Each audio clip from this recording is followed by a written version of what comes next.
दुश्मनी इतनी शदीद कि लाश की इस तरह बेहरमती की। तमाम इलाका एकदम हो गया।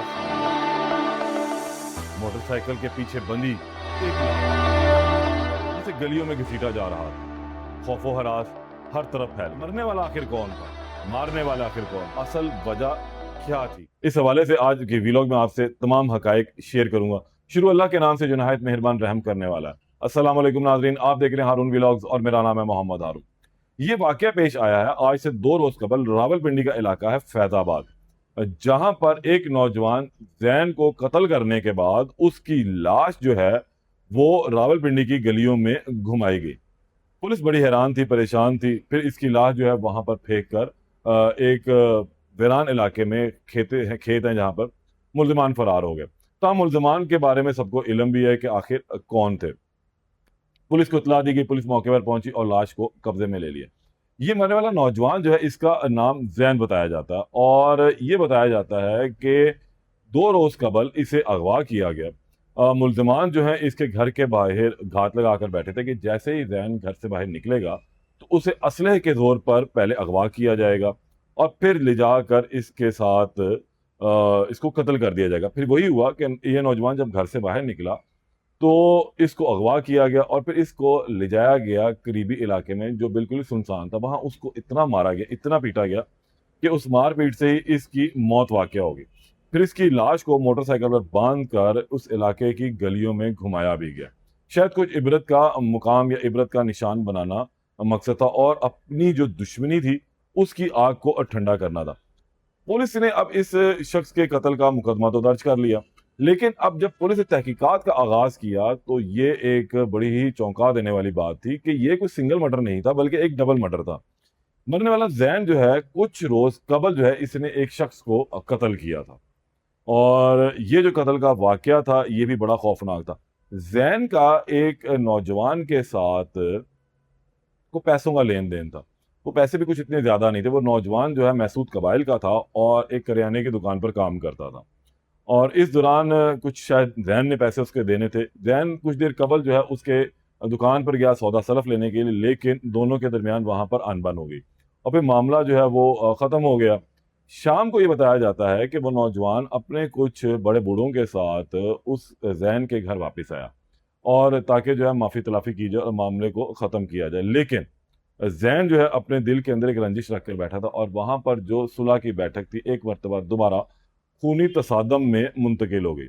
ये खूनी तसादम इस तरह हुआ कि जैन ने वहां पर इस शख्स के, इस नौजवान के सीने पर गोली चला दी और जिससे इसकी मौत जो है मौके के ऊपर ही होगी।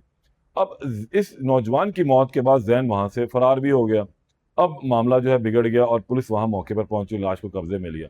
उस नौजवान के कत्ल का मुकदमा जो है उसके वालिद की मुद्दयत में दर्ज किया गया, जिसके बाद वो लोग अपनी लाश लेकर जो पोस्टमार्टम के बाद अपने कबीले, अपने आबाई इलाके की जानिब चले गए। लेकिन हैरानकुन बात यह थी कि इसके इलाके के इसके कुछ नौजवान जो हैं इसकी फैमिली के वो वहीं रुक गए और उन्हें इस चीज़ का गुस्सा था। एक आग अंदर बल रही थी कि अब हमने भी इस कत्ल का बदला लेना है। इसमें हमारा भाई जो है नाहक मारा है, हम इसको इतनी इबरतनाक सजा देंगे, इतनी इबरतनाक मौत देंगे कि कोई दोबारा दूसरा ऐसा वाकया करने से गुरेज करे। और फिर उन्होंने वही किया कि वो घर के बाहर घात लगाकर बैठ गए। जैन जब घर से बाहर निकला तो इसे असलहे के दौर पर अगवा किया गया। फिर करीबी खेतों में वीरान जगह पे ले जाया गया, वहां पर इस पर बेतहाशा तशद्दुद किया गया।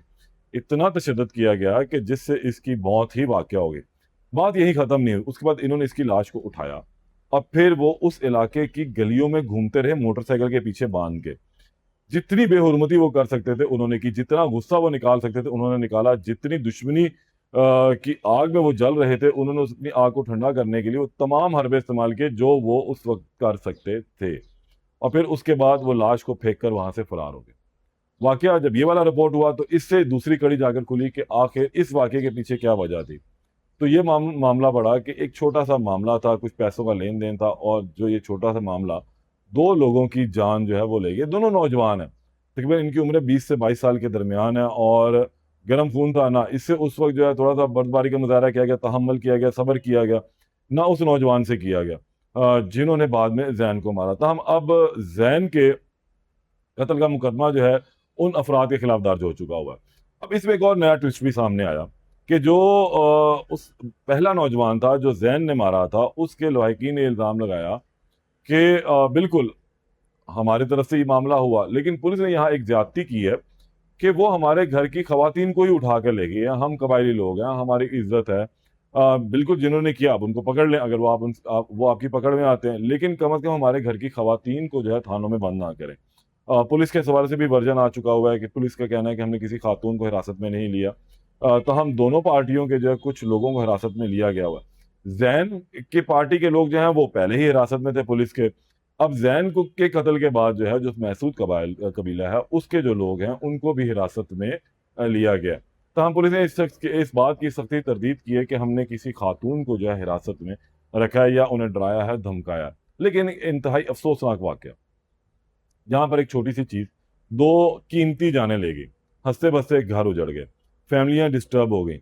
अब सूरत हाल ये है कि अगर थोड़ा सा मुजाहरा इधर सब्र का कर लिया जाता तो इतना बड़ा वाकया रूनमा ना होता, किसी को भी कोई परेशानी ना होती, मामला लड़ाई झगड़े तक खत्म हो जाता। लेकिन असला, नाजायज असला जो सीसीडी ने शुरू किया था मामला कि नाजायज असलहे के खिलाफ एक मुहिम करेंगे, वो मुहिम जो है वहीं की वहीं डंप हो गई। किसी ने कोई असला जमा नहीं करवाया, किसी ने आज तक कोई सूरत हाल जो है वो सामने लेके ना सीसीडी की जानिब से कोई ऐसे अदाद शुमार जमा करवाए गए जिसके अंदर पता लगता है कि फलां जिले से, फलां शहर से, फलां कस्बे से इतने लोगों से जो है असलहा बरामद किया गया और इतने लोगों ने असलहा जो है खुद जो है वो जमा करवा दिया। कितने लोगों से गैर कानूनी असलहा मिला, कितने लोगों से जो है कानूनी असलहा जो है बरामद किया गया, कितनों को वापस किया गया, कितनों से वो रख लिया गया। बहरहाल यही एक बड़ी वजह है शहर के अंदर होने वाले अक्सर बेशतर वाकयात की। बहरहाल एक इंतहाई अफसोसनाक वाकया था। इस केस में मजीद जो अपडेट आएगी उससे आपको आगाह करूंगा। तब तक के लिए इजाज़त दें। अल्लाह ने के बाद।